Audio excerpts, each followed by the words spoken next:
For many women, a public range can actually be the one barrier to picking up a gun, simply because they don't know what to expect. And let's be honest, most range environments are not exactly like a day at the spa.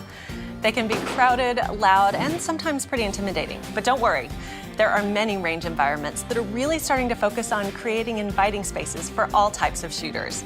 And I've found that no matter where you go, the more armed you are, with information of course, the more comfortable you'll feel and the more fun your day at the range can be.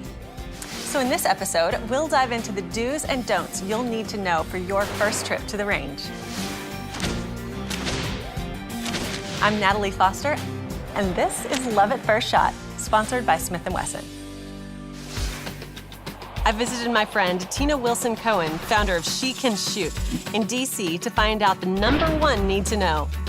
What on earth do you wear? Tina, thanks so much for chatting with us today. I really appreciate your time. Thanks for having me. Okay, so what we're gonna talk about right now is going to the range for the first time, and a lot of people don't know exactly what they should wear and what they should do while they're there, but specifically, they wanna know, can I go from work? Should I wear jeans? Should I wear old, dirty clothes? Like, what would you recommend for a first-time shooter going to the range? Exactly. Well, I would highly recommend, especially if it's your first time, that you go ahead and make sure that you have your legs covered up. Maybe you wear a hat, and definitely not a low-cut shirt. And the reason why we do that is because you're not quite sure yet what to expect when you're going out there on the range. Okay, and we get what we call these empty shell casings. Yes. Okay. I think any experienced shooter knows about the empty shell casing. Especially if you're shooting that semi-automatic, the empty shell casings can pop out on the top of the slide of the semi-automatic. And they can also be quite hot. It's really important to have everything covered. Right, the cap actually will help protect, as far as this coming towards your face. And it keeps your hair out of the way too. So. And there's that. And it could be any sort of fabulous hat because I like to look cute at the range. Right. But it is important to be practical as well.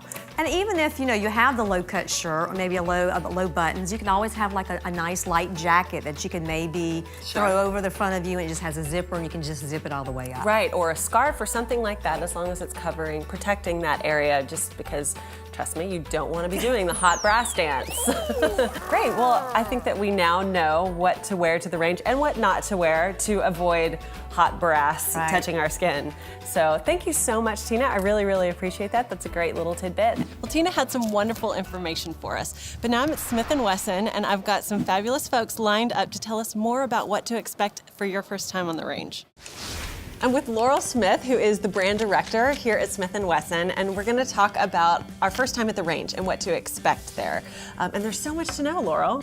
There's a lot to know. There's a lot of stuff that's written down, right? And there's a lot of stuff that's not. Right. The thing to understand is that ask questions, because everybody is super excited to get you shooting. So when we do walk through those doors for the first time, what can we expect? Really nothing, I would say, quite earth-shattering, if you will. We've all gone shopping, and so, there's gonna be a counter. There's gonna be a person behind the counter. You're gonna let them know that you're there to shoot, and they're gonna probably have some questions for you. They're gonna start asking you questions on terms of what's your level of comfort, what's your level of experience? Because they're gonna wanna make sure that if you're gonna rent a gun, that you're gonna rent a gun that's gonna allow you to have the best experience, and also to be really safe and to feel comfortable and confident. After we talk to the person at the desk, then there's usually paperwork. Right. So what comes next? So we always talk about eyes and ears, and so really what that means is you want to make sure you have protective glasses on, and that's going to protect you when you're on the range shooting. Semi-automatic guns actually eject the shells on the range, and so you want to make sure that your eyes are protected from that. You also want to have ears, ear muffs, or in the ear protectors, the little foamies. Yeah. Exactly. So it's all about being safe and making sure that all of that is protected, so that when you're on the range, you can really just focus on shooting and having a good time. Yeah, absolutely. So from the counter to the range, let's talk a little bit about that process. Before you go onto the range, it's really important, put your eyes, ears, and hat on before you go in. Most of the times, the ranges that you enter, they're gonna be live ranges, so people are gonna be shooting. And you don't want to walk onto a range without that protection. It's really important. Okay, great. So, all right, I'm on the range, and of course, there's some really important safety rules. So let's talk about that. Okay, we always talk about that there are really kind of 4 main ones. So first one is always treat a firearm as if it's loaded. Number 2 is finger off the trigger until you're ready to shoot.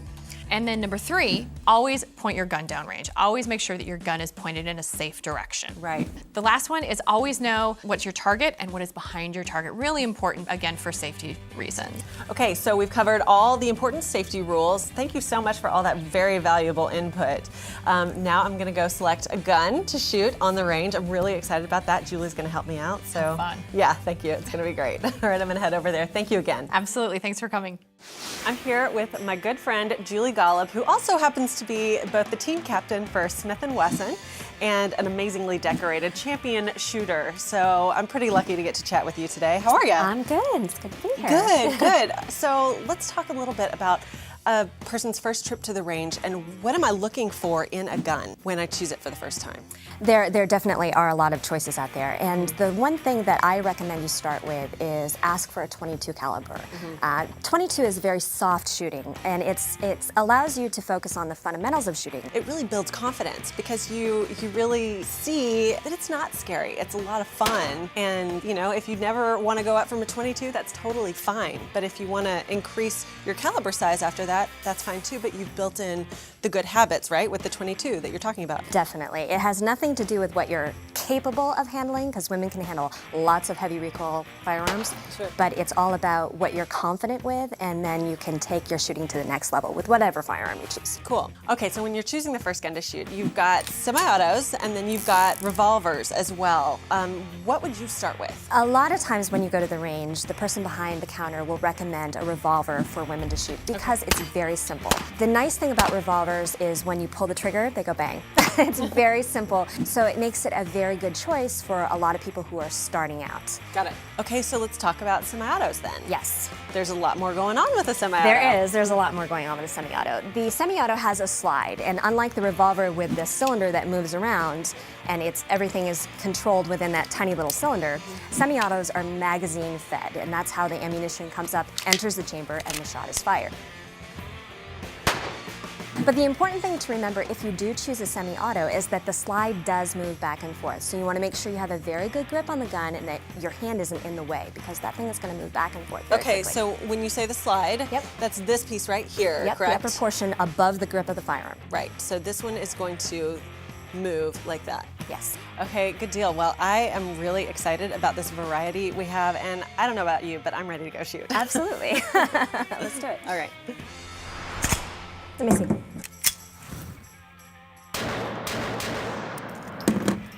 Put bump of the safety up. Put bump of the safety up.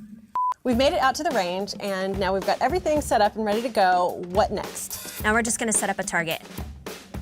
Now, you don't need to put it very, very far. We want to build confidence. We want to have a good time. So you don't need to put it to the maximum distance that the range has. Absolutely. I think that's a really important point because so many people feel pressure to put their target all the way at the back and see how good they are when they first start, but I think it's really important to keep it close. Exactly.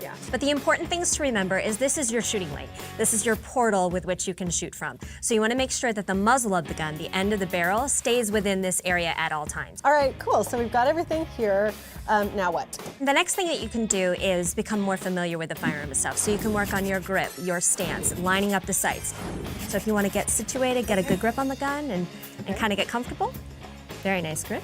Thank you. We've done this before. Once or twice. One of the recommendations that I like to make for first-time shooters is to only put either one round in the magazine or in the cylinder if you're using a revolver. And that's just in case you don't want to shoot anymore, you feel very uncomfortable, the gun will be empty, you can set it on the counter, you can ask a range officer for help, and then you have no worries. Great. I think that's a great idea too. Okay, great. So can I go ahead and load up? Load then? them up. All right.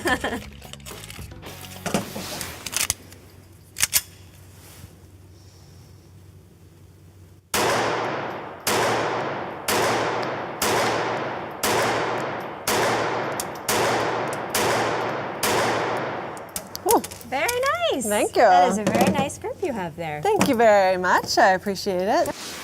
Shooting for the first time can be an intimidating experience. But with good friends and a knowledge of firearm safety, it can be a lot of fun. Awesome!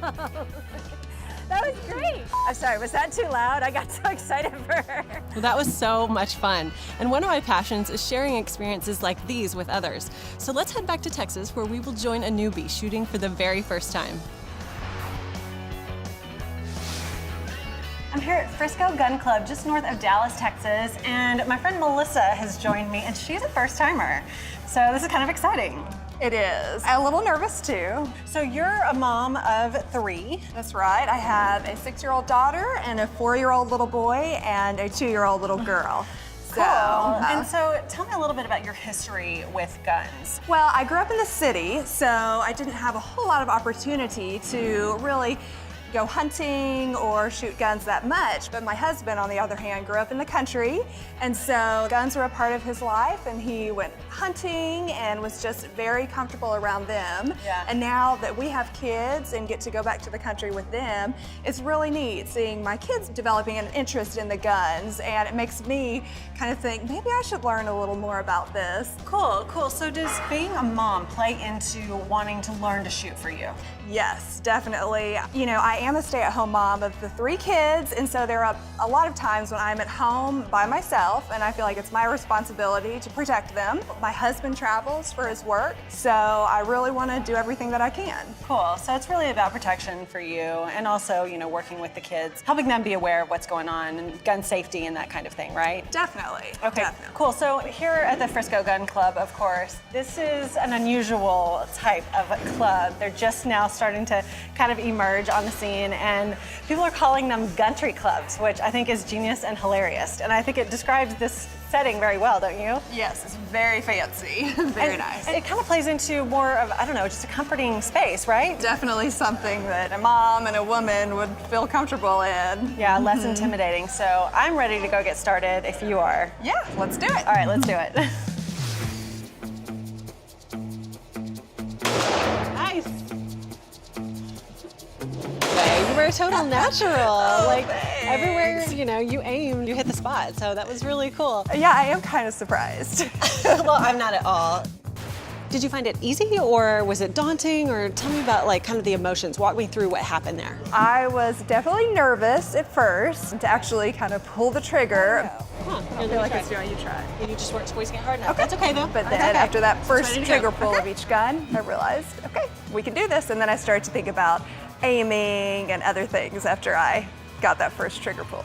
Talk about the recoil, because you know before your husband had really warned you about recoil, and it was so scary. So what did you think about that in particular? It was not that bad at all, especially the first 2 had nothing, and then I liked the way you described the last one of, you know, the gun will, you know, go up rather than knock me off my feet and, you know. She goes, I'll try for the 9, and shot the hole out of the 9. It sounds like you had a great time. You looked like you had a great time. So I'm really proud of you and really glad that you know, came, and we're just willing to try something new and different, and I hope you gain something from it. Yes, definitely helps keep an open mind and show other people that we can do it, you know, just give it a try. Well, you did an excellent job. I'm so proud of you. High five. Thanks. So we've spoken to the experts and we've had a great time with the first timer at the range, and now it's time to take a look at our checklist from our good friends at Cabela's. So we always talk about hot brass, right? And we really want to prevent that. So this first option is one that I absolutely love. It is from the Cabela's clothing line. It's a really cozy hoodie, and as you can see, it has this asymmetrical line that leads up to a very high neck, so you never have to worry about that hot brass. The other perk of this hoodie actually is that you can wear it straight from the gun range to the yoga studio. Now, moving up, I can't emphasize the importance of eye protection and ear protection enough. And of course, this set kills 2 birds with 1 stone. You get both of them together.